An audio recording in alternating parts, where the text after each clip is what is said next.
तो उस पे के लिए जैसे पानी रोक दिया गया है और उसके लिए कोई वैकल्पिक व्यवस्था राज्य सरकार ने की है सर? देखिए, जहाँ तक पानी की बात है, बीबीएमबी का पानी पंजाब ने गलत तरीके से रोकने का काम किया है। हम कोई हरियाणा पंजाब के हक का पानी नहीं मांग रहा।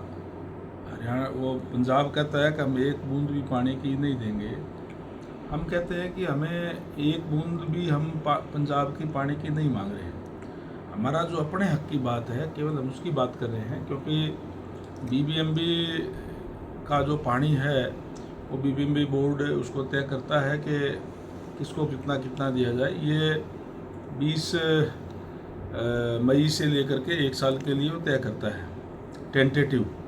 और पानी की उपलब्धता के आधार पे फिर बीबीएमबी समय समय पर मीटिंग करके और ये तय करता है कि कितना पंजाब को दिया जाए, कितना राजस्थान को, कितना शेयर जो है हरियाणा का बनता है। इसलिए अगर कई सालों की अगर बात करें तो अप्रैल, मई, जून के अंदर हमें जो पानी है वो 9,000 क्यूसिक, 9,500 क्यूसिक, 8,500 क्यूसिक इस तरीके से मिलता रहा है। और अब भी पानी की उपलब्धता के आधार पे जो बीबीएमबी बोर्ड ने फैसला किया था कि 8,500 क्यूसिक इन दिनों के अंदर हरियाणा को पानी दिया जा सकता है, जिससे हमारे यहाँ चाहे वो नरमा बिजाई की बात हो, चाहे पीने के पानी की बात हो, पानी उपलब्ध होने के बावजूद पंजाब ने गलत तरीके से उसको रोकने का काम किया। ये मैं कहूँगा कि पंजाब जो पंजाब के अंदर आम आदमी पार्टी की सरकार है, वो उसकी ओछी राजनीति मैं इसको कहूँगा कि उन्होंने करने का काम किया है। और हरियाणा ये पानी जो है, अगर अब थोड़े दिनों के बारिश शुरू हो जाएगी, और क्योंकि डैम के अंदर एक जो लिमिट है उसकी, उतना ही पानी हम रख सकते हैं, उसके बाद ये बह करके पाकिस्तान की तरफ जाएगा। यानी कि पंजाब की आम आदमी पार्टी की सरकार चाहे ये पानी पाकिस्तान की तरफ बहकर चल जाए, लेकिन हरियाणा को नहीं देना, इस तरीके की राजनीति करने का काम करे, जो कि बहुत ही गलत है, असंवैधानिक है। मंत्री जी, सवाल, गर्मी का मौसम है, बहुत से जल घर खाली पड़े हैं, वैकल्पिक व्यवस्था हरियाणा सरकार क्या कर पाई? देखिए, आज 19 तारीख है और अभी कल या परसों में नया पानी का तय हो जाएगा। उसके बाद तो पानी पूरा हरियाणा को हरियाणा का हक का मिलेगा। लेकिन जहाँ तक इन दिनों के अंदर ये बात आपकी ठीक है कि पानी की पूरी व्यवस्था ना होने के कारण हमें बड़ी दिक्कत और परेशानी का सामना करना पड़ा। हमने जहाँ तक, क्योंकि पीने के पानी की भी दिक्कत परेशानी हमें आई, हम 2 तरीके से पानी सप्लाई करने का काम हरियाणा के अंदर करते हैं।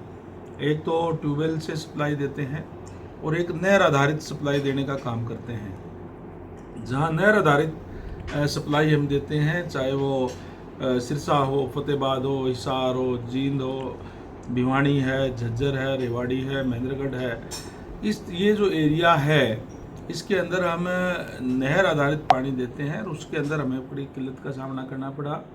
हमारे आज भी 50 टैंक जो है वो खाली है जलघर।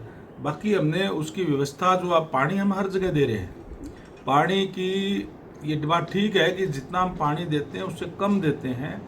आज कोई भी शहर, कोई भी गांव ऐसा नहीं है कि जिसके अंदर पानी ना जा रहा हो। उसके लिए हमने ट्यूबवेल की व्यवस्था करने का काम किया, उसके लिए हमने चाहे वो टैंकर भेजने का काम किया, लोगों को दिक्कत परेशानी ना आए इसके हमने प्रबंध किया ट्यूबवेल लगा करके। और जो पानी जो आया हमारे पास 4,000 क्यूसिक, उसको अपलिफ्ट करके और जल घरों के अंदर डाल करके और उसको सप्लाई देने का काम हमने किया। हमने पानी की राशनिंग भी की। मैं ये नहीं कहता कि हमने कोई पूरा पानी देने का काम किया। जिस तरीके से शहर के अंदर 2 टाइम देते थे, हमने 1 टाइम देने का काम किया। गांव के अंदर 1 दिन छोड़ करके हमने पानी दिया। पानी हमने, हमारा डिपार्टमेंट ने तत्परता दिखाते हुए और जो व्यवस्था थी उसको प्रॉपर तरीके से पूरे हरियाणा के अंदर लागू भी किया और पूरे हरियाणा के अंदर हमारा पानी गया भी है। लेकिन पंजाब की गलत तरीके से पानी रोकने के कारण हमारे यहाँ पानी पीने की किल्लत आई। मंत्री ने घोषणा करी है कि अगर 25 तारीख तक, 25 मई तक पानी नहीं आया तो इनेलो पंजाब के सभी सरकारी वाहनों को रोकेगी। इन लोगों इस कदम को सरकार क्या मानती है? चलो अच्छी बात है, सारी पार्टियों को इस बात की चिंता है और वो तरह तरह के बयान हर कोई देता है। और सर्वदलीय मीटिंग भी बुलाई गई थी। सर्वदलीय मीटिंग के अंदर भी एक साथ होकर के सबने एक सुर के अंदर ये कहा कि इस मुद्दे पर हम सरकार के साथ हैं। और मैं समझता हूँ कि ये मुद्दा अभी जो है वो हल हो जाएगा और हरियाणा का हक जो है हरियाणा को मिलेगा। तिरंगा यात्रा के बारे में क्या हमारी मंत्री जी? देखिए, जो हाल ही के अंदर घटना हुई जो पहलगांव के अंदर, और जिस तरीके से हमारे नेता और जो सैलानी थे उनको धर्म पूछ करके उन पे ऊपर हमला किया गया, उनको मारा गया, उससे पूरा देश गुस्से में था। और सारे के सारे हमारे यशस्वी प्रधानमंत्री जी की तरफ देख रहे थे। और जिस तरीके का बोल्ड फैसला आदरणीय नरेंद्र भाई मोदी जी ने लेने का काम किया और एक विश्व को बताने का काम किया कि नया भारत है, मोदी जी का भारत है, यहाँ आतंकवाद का कोई भी स्थान नहीं है। और उन्होंने ये भी कहा कि हम इनको कड़ी सज़ा देंगे, ऐसी सज़ा देंगे जिसकी उनकी कल्पना भी नहीं की होगी। और मैं समझता हूँ कि 7 मई को जिस तरीके से हमारे जाबाज सैनिकों ने, जिनको पूरी खुली छूट माननीय प्रधानमंत्री जी ने देने का काम किया और कहा कि समय, स्थान और डेट वो ही तय करेंगे, और उन्होंने डेट तय की करके और एक साथ 9 आतंकी ठिकानों पे हमला करके उनको नष्ट करने का काम किया, उनकी कमर तोड़ने का काम किया। मैं समझता हूँ कि इस बात की कल्पना भी उन्होंने नहीं की होगी। और इस घटना के बाद भी जो नापाक हरकत पाक की तरफ से की गई वो भी